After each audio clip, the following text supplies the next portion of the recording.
Welcome to the Mobile Games Playbook in association with Liftoff.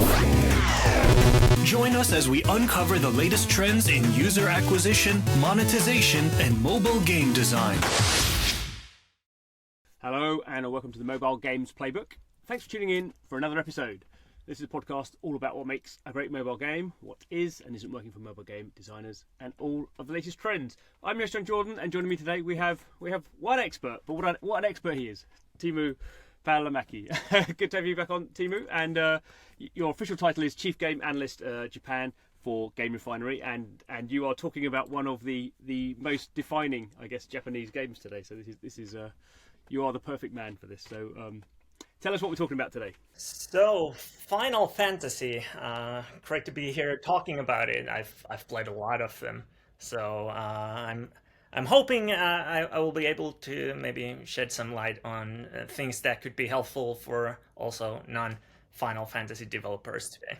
It's a massive subject. I think it's one of the longest running. I mean, whether you see it as a sort of an interesting sort of franchise, isn't it? Because there's pretty much most of the games are sort of single games, but sort of to some degree in some sort of shared universe, and then there are sort of some direct sequels, but then there's an awful lot of sort of side quests and multimedia, and over time that's become bigger. So very interesting from that point of view. But and also we have sort of we're sort of timing this now because Final Fantasy VII Ever Crisis has fairly recently been released as a mobile game. So again, that's a sort of another retelling of the sort of classic Final Fantasy VII game as well. So that'll be something we'll cover. But how do you want to start? I'm thinking first, kind of what makes Final Fantasy maybe so special.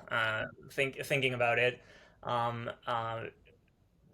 obviously, like you mentioned, there's sort of connections. Some follow from the or follow in the same universe, while most of them are totally different and maybe share only like gameplay mechanics or like themes. And I think that's sort of what makes it so good, at least for me, the way they can keep things fresh. So if I've played Final Fantasy VII, which is sort of sci-fi world, and then I go play Final Fantasy 16, which is the latest one for PlayStation 5, which is sort of Game of Thrones, like medieval Europe thing. Those don't have much in common, like if you look at them like that. But when I'm playing them, there are these elements that make them familiar and easier to approach. And I think that's the way the series evolves, is the way that it catches people's attention and keeps them interested in it for a long time. I guess there's always the view that unless you really don't like RPGs, which clearly that's not the franchise view then. But if you do, obviously you'll have a favourite, but you'll probably have one or a couple of games that you really sort of like historically because the story really worked, or for more modern ones it's just sort of something that really sort of chime with you, and that means you'll sort of always be interested in the next one, even if you sort of the setting isn't something that you like, or for some reason you don't sort of like the one. So I guess it's sort of an interesting sort of almost, it's just a very basic sort of advertising sort of that's one of the reasons it's lasted so well. Obviously the quality of the games has been great, but anyone who's ever played a Final Fantasy game and liked part of it is like, well, I wonder what this next one's going to be like, and it seems to sometimes, like we used to say, sort of with sort of James Bond films back in the day, where everyone would always watch the next one, even if the last one was rubbish. There's always that sort of idea. Some of the Final Fantasy games are really actually not going to be very good, but there's enough good stuff in there that you just like, well, this one, they've learned from their mistakes before. There is, and mainline Final Fantasy. So obviously there are games that are considered massive hits. 7, I think 10 would count as a massive hit. I think 16 is being a really good hit right now, despite the kind of smaller install base on PlayStation 5. But there are those that people consider misses, like Final Fantasy 8 was a little bit off-putting for many, and 13 is always getting a lot of hate from the fan base. And that's the main line, and that is also the case on like the mobile games, the spin-offs that are on mobile. There's been a lot of really weird ones that have not resonated at all. One example was the Final Fantasy All the Bravest, where you just had a ton of different characters, no story, no anything. It's just monetization and like not really much to do. There's just a lot of effects happening on the screen, and players really didn't like that one. And there's been like spin-offs from the Final Fantasy Type Zero game. There was the Agido game about school setting. Since Type Zero didn't resonate well with the players, the spin-off didn't resonate either. So yeah, there's been a lot of misses. Most recently, the Final Fantasy VII First Soldier. You might remember the Battle Royale game. I think it lasted only 4 months before it was killed because it was trying to do something a bit ambitious. And personally, I kind of liked the gameplay, what they introduced to the like Battle Royale, setting. The way you can kill monsters, you can choose to go like PvE to focus on the monsters, or PvP and try to kill the players. It was interesting. It was fresh, but the game just didn't keep me hooked long enough, and it seems like it didn't find its audience at all. I guess generally would we say, comparing the sort of the mobile ones to the non-mobile ones, that obviously clearly the mobile games are sort of cheaper to develop, and so there's a level of experimentation there that is more sort of addressable. But then also you sort of have this problem with mobile in a way that I think particularly on mobile the way the Japanese play mobile games compared to how non-Japanese or certainly Westerners play mobile games is sort of very different. Whereas if you're making a console game, you sort of have to make it work everywhere. I mean, that's so you sort of have so mobile has that more flexibility, but that sort of I think it has more sort of stratified audiences, and I guess pretty much every Final Fantasy game has probably I was going to say sold more in Japan than not in Japan. I don't know if that's actually true or not, but you would think broadly a lot of its sort of hardcore audience is more Japanese than it would be. Definitely. And looking at the performance of different Final Fantasy games, as I was kind of looking through them, they're always performing much better in Japan, where in Japan gachas are more favorably looked at, whereas here in the West, not so much. People tend to shun them, and especially like the console game audience. So you have to remember that these fans of this IP, they've played console games from like if they became fans somewhere between 1 and 12, they've never had the in-app purchases in those games. So they grew up that this is like a whole game, and any additional monetization feels like a scam for them or a ripoff. But still, there are those success stories that still resonate in the West as well. I listed a lot of those games that were not received so well, but there are good games performing well. Brave Exvius doing quite well. Brave Exvius War of the Visions also sort of spin off from that mobile title. Then Dissidia Opera Omnia doing well, and the Final Fantasy 15, A New Empire, the 4X game. I don't know how, but it found its audience. Like if I consider Final Fantasy gamer, I don't think them as like a 4X type of player, but it's an audience. That was quite an interesting one, wasn't it? Because actually so Machine Zone sort of at the height of its power was doing these sort of massive, complex sort of 4X games with sort of very mainstream advertising around it as it's sort of UA funnel, and then they signed a deal with Square to do basically reskin one of their 4X games as a Final Fantasy game, which is sort of interesting in and of itself that Square in its sort of I'm going to say allow someone to do that. Obviously, to do those sort of things, those licensing deals are to make money, but equally there was I think with those Machine Zone 4X games, there was even at the time, they weren't greatly loved among most people. People who played them sort of loved them, but it was an interesting,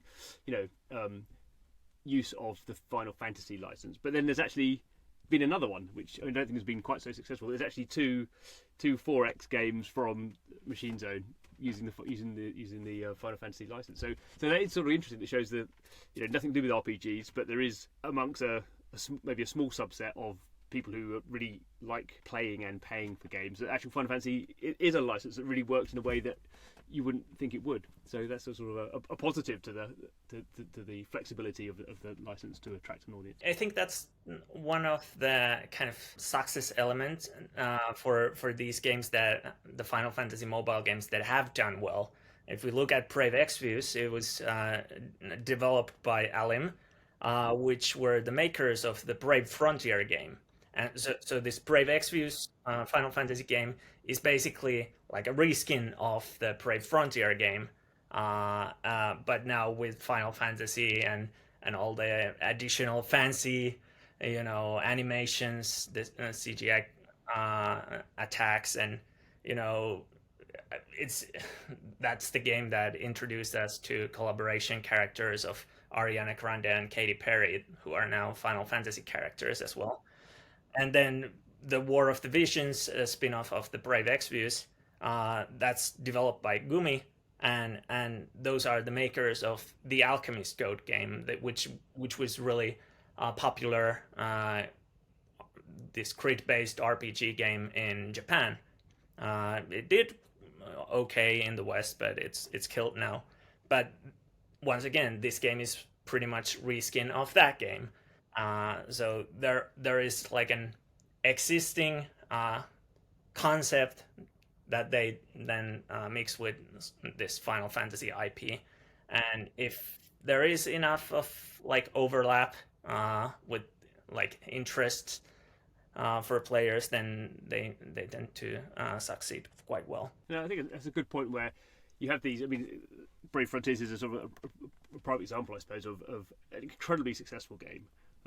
Pretty much just in Japan, didn't sort of Western audiences, unless you were really into JRPGs, just, it wasn't mass market there. But Final Fantasy is sort of that license that you can take something that sort of works at least to some audience, and then Final Fantasy, by putting that license on it, that sort of you're going to attract 10 times more people to at least download it and see what on earth it's like. So it's sort of a very interesting sort of global play on that. And as you also point out, I think going back to the sort of the experimentation that Square Enix does on mobile, my impression is all those games that you just mentioned, Square wasn't developing in them; they were sort of publishing them, but they had well-known Japanese developers sort of taking their style of game and then putting the Final Fantasy in there. And as you say, the thing, Final Fantasy games are often these sort of characters fighting against evil. It's a bit of a sort of cliched sort of thing, but those characters always have sort of interesting enough sort of interpersonal relationships, which I guess is something else, which is a characteristic of the Final Fantasy games, that the sort of setting doesn't really matter, but the sort of, and even if the storytelling, all that FMV stuff is somewhat a bit of a cliche, it actually sort of works. It sort of, they seem to elevate the story and the plot and the characters to a sort of higher level, which maybe is again another sort of characteristic of that franchise. Because I guess looking at JRPGs on a very broad scale, the other big comparison in Japan is Dragon's Quest, which is equally as big in Japan, but just never has worked in the West for reasons. Maybe the Final Fantasy aesthetics work better for the Western audience. But you mentioned these were a lot of these were mentioned were created by other companies than Square, but Square Enix has also had a good hit game developed by themselves for mobile, the Mobius Final Fantasy, which was created by the big stars of the company, who are like, there's the current brand manager for Final Fantasy was producer there, and the people that worked on that game are now working on the upcoming Final Fantasy VII Rebirth game. So really filling big boots, and they had made big mainline games before. So when you put the best people to work on these those people that have made those great console games, when you put them to make the sort of mobile game that is meant to be a great experience akin to the console gaming experience, then they can create something great. And Mobius Final Fantasy was doing really well. I think part of the reason why they killed it might have been so that they can get those good people to work on the other project, which is the Final Fantasy VII Remake trilogy. If there's a less experimental game that you sort of know is coming with this sort of Square stamp of approval, then you sort of push that out a little bit. I guess the other thing is we've talked a bit about the sort of the FMV, the full motion video, where you're sort of it's sort of funny that you're sort of playing with these sort of slightly down-res characters and then suddenly do an attack, and these beautiful sort of graphics come into play, which obviously back in the day of Final Fantasy sort of 7, that was the big thing, and that was because you couldn't run those graphics in real time. Whereas obviously now you can, but it's still that sort of nostalgia, even though technically you could do it all in FMV, I suppose. That's funny, but I guess another characteristic of it is the audio and the music and all that sort of stuff, which again is sort of something that those games always have. They never have a bad soundtrack. I mean, that's the absolute sort of, you're going to start with good music. Yeah, it's Final Fantasy soundtracks. Those are always great, and I think that's also one thing that sort of makes the games stick in your memory, because when there are those impactful moments in the games, when you hear the music in those, and the music is memorable, and it also hits to your feels whenever you're listening to that soundtrack, when you're at gym or running or commuting or whatever you are doing, working, then you remember those moments, and it just builds the connection better. So music, the sounds are always definitely important. So you've been playing a lot of Ever Crisis, the latest one. Do you want to go into a bit of detail on that? Obviously based in the Final Fantasy VII classic sort of world. So the Final Fantasy VII Ever Crisis, it's a really interesting experiment from Square Enix. I think it's doing okay now, the little bit that we've seen its performance. But what the game does is it tries to compile all of these different additions to the Final Fantasy VII world into a single mobile game. So what they have done is they've remade the Final Fantasy VII original story. They've also remade like Final Fantasy VII Crisis Core, which is the prequel one. Then there's also currently in the game original story from the First Soldier, which was the failed battle royale game, but there is like a storyline about that game, which is sort of the mobile only part of the story. But what they can do, and what they are planning on doing, is also introducing playable content from the movie Advent Children, and the novels Traces of Two Pasts or On the Way to Smile. So these stories that are not playable, and novels I think most fans of Final Fantasy VII have not even read. So bringing those new things in there, really nice experiment on how to bring like a console game IP to mobile. And the gameplay, I think the core gameplay is passable. Like, it's fun, but soon you move it to auto battle. So it's nice that it's easy to auto, but you can still kind of affect it.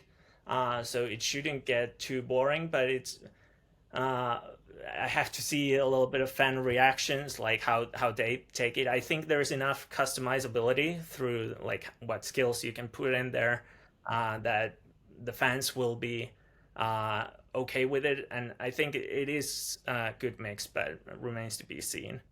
Story, obviously the source material is really good, but then when you get to the First Soldier story, you kind of feel that it is the mobile game story, because it sort of starts lagging in that there's a lot of this discussion that doesn't lead to anything when compared to the original source materials, the 7. It just, here's this important moment, here's this next important moment. So it's constantly moving. So you feel what is mobile only. How about monetization? Have you got a sort of feel of where it sits for that? There is something really interesting with that. So usually characters are what you get through gachas, but in this game, you unlock characters automatically. So there's no monetization related to unlocking the characters, but what you do unlock through gachas is the weapons for them and sort of the skins for the character or armor, but you can use them also as skins. So that is really interesting, and the way the gachas are done, you have the gachas which give you those weapons, but if you want those armors, they are not obtainable through the like gacha drops, but there is a separate sort of stamp system. So with each pull, you get from 1 to 12 stamps, and I think every 12 stamps you can get the skin of the armor or skin for a character. So it's going to take a lot of different, you have to pull multiple times to get those skins, and I think that feature might be something that will be turning off many console players that come from those games and are not accustomed to gacha monetization. It can get a little bit frustrating because there is the random element on top of the random element. Well, as you say, that's very in the Japanese mobile gaming psyche. I mean, that's they invented it, and as other territories or other developers are sort of moving away from it in various forms. It doesn't seem like that's they're just doubling down on gachas. Yeah. I mean, it's just a cultural thing, I suppose, isn't it? On other monetization aspects, Battle Pass, it's there. It feels a little bit like an afterthought. I don't feel well. You get valuable items out of it, but it's sort of forgettable. Then subscription plans, they have a couple of those, but they last for 7 days, and I think the price point was something closer to $10 for 7 days, and I think that might feel a little bit steep for many players. And the value, well, it increases your rewards from that quest. So if you're going on a 7-day grind fest, then it could be definitely worth it. But I think many players will ignore those.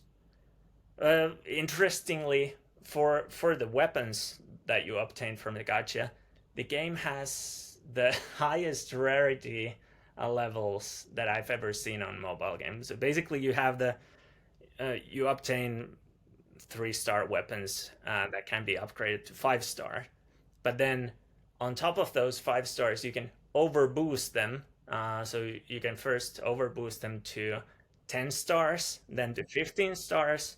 And then I think after the 15 stars, this is based on what I saw in achievements, there is like 15 stars plus 20 that you need to reach to get a certain achievement. So I think you can go up to 35 stars. And before this, the biggest I remember was 10 maybe in mobile games. So they are going really next level. Kind of like Final Fantasy Brave Exvius War of the Visions surprised me with their gachas.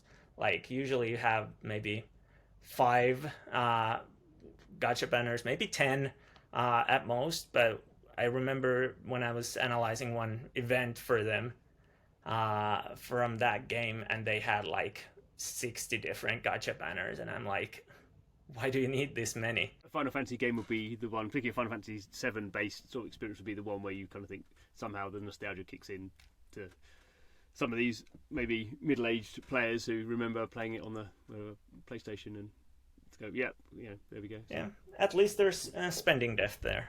I guess sort of something else in passing is interesting when I was just sort of looking through on the App Store to see the Final Fantasy games and see all this sort of list of stuff.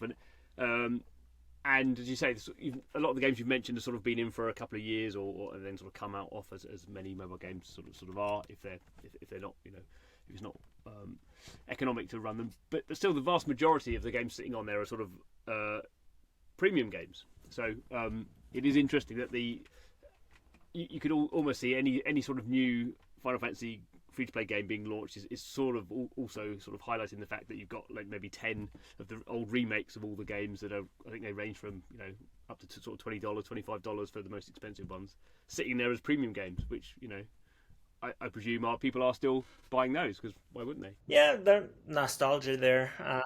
It's nice. Personally, I prefer purchasing them on consoles because that's where I've played them. That's where I feel most comfortable playing them. But having them available on mobile, it's something people can then play in the plane. They don't need internet connection. For most of them, from one to nine, I think the remakes are there for the PlayStation up to PlayStation 1 era's end. But then they've also made Final Fantasy 13 games for mobile, but those are cloud versions. So uh, since cloud gaming never really got going that much, at least yet, uh, those were interesting experiments, but forgettable. So at the beginning, you sort of mentioned there were some sort of conclusions for you thought for sort of developers. What are those then? Let's really broaden it out. Biggest thing to learn maybe from these Final Fantasy mobile games, when you look at them, the successful ones play to the key strengths of the IP. So if you're making a console game, mobile game, and I think many, at least Sony was very interested in this. If you're trying to make it sort of like a mobile gamey, then it just doesn't resonate with your core audience. So if I take, for example, Horizon Zero Dawn, you're hunting these massive robot dinosaurs and animals with Aloy. If you take that concept into mobile and you sort of go like, okay, everyone plays match 3s on mobile, so let's make match 3 with Aloy and friends. It just doesn't resonate with your audience because there's not much to match. Now, if you make it, say, base building 4X game, where you're fighting wars between these different tribes, still a little bit different than what the core IP is, but there is sort of that appeal that, okay, there were those tribes, they were having these conflicts, so and there is an interesting setting to this that could resonate to maybe new audiences and resonate also with the older fans. But if you want to make it really appeal to the fans of the IP, then you would really need to have sort of like an action RPG where you're aiming for these different weaknesses of these robot dinosaurs and doing these stealth missions, and it just needs to have the kind of same feeling, the same kind of storytelling. The more you can bring it like the source material, the better, because that's sort of, if we look at the Final Fantasy Brave Exvius War of the Visions, it pretty much is Final Fantasy Tactics, but with free-to-play mechanics. And it resonated really well when it was launched. And they knew what they were aiming for because they launched it with the Final Fantasy Tactics collaboration. So really highlighting for the fans of that IP that here is similar kind of game, and you should be excited for this. Because we have seen these oversimplified games. There are a couple of these endless runners, about Crash Bandicoot or Sackboy. Sure, there is a little bit of overlap there, but those were more like platformers instead of endless runners. So you need to have more like a full control of the character for it to feel exciting for fans of the IP. That may be why a battle royale, Final Fantasy battle royale, doesn't work, because that's clearly just about sort of the shooting, and that's not, the characters are there. Obviously, you're running around with the characters. Whereas, as I remember from the 4X game, okay, 4X isn't about characters, but it was a very sort of heavy use of the sort of characters sort of popping up on the screen, and you sort of you sort of felt they were sort of playing into that in a way, and sort of making the most of the fact that Final Fantasy is sort of about the characters. Mobile gamers these days, even the more casual ones, are used to more complex mechanics. So oftentimes we might think that, okay, it's simple mobile game touchscreen, maybe keep it as simple as possible, but people are looking for entertainment, and they are used to handling their mobile phones, doing stuff with them. So you can be more brave with the mechanics. You don't have to necessarily oversimplify it. And I guess it's sort of not everyone has the resources of a Square, but clearly at that level, Square have been very good at experimenting with their IP and sort of seeing what works. And I guess, you know, mobile still is that place where the cost of experimenting, well, while it's risen a lot in the last few years, it's still, you know, it's still a good place to experiment with finding audiences and sort of doing new things. Well, we're always talking about the hybridization and, you know, mini games popping up in games, but if we think of the most memorable Final Fantasy games, you know, there are those mini games that you remember. It's not just purely that you do the same progress in the story and you fight the battles, but there are these moments where you play the game different. You know, for Final Fantasy VII, you have the bike chase, you have the submarine hunt, you have snowboarding. For some reason, after a very tragic moment, you're happily snowboarding. And for Final Fantasy X, you have Blitzball that you play, and in Final Fantasy VIII, you do card games, and also in 9.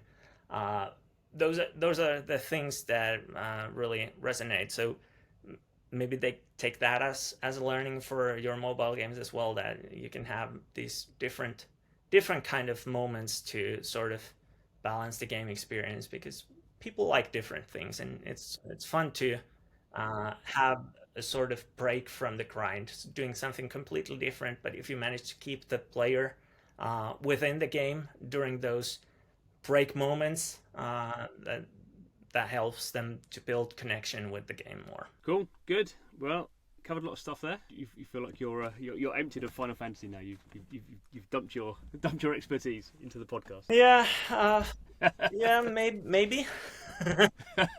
Now I'm just itching to play all these Final Fantasy games that I mentioned. I want to go back and maybe boot up my PlayStation 5 and continue a little bit more on Final Fantasy 6 though. Always good to fire up the appetite for more gaming. That's what we want to do on the podcast. Thank you very much, Teemu. That was great. Thank you.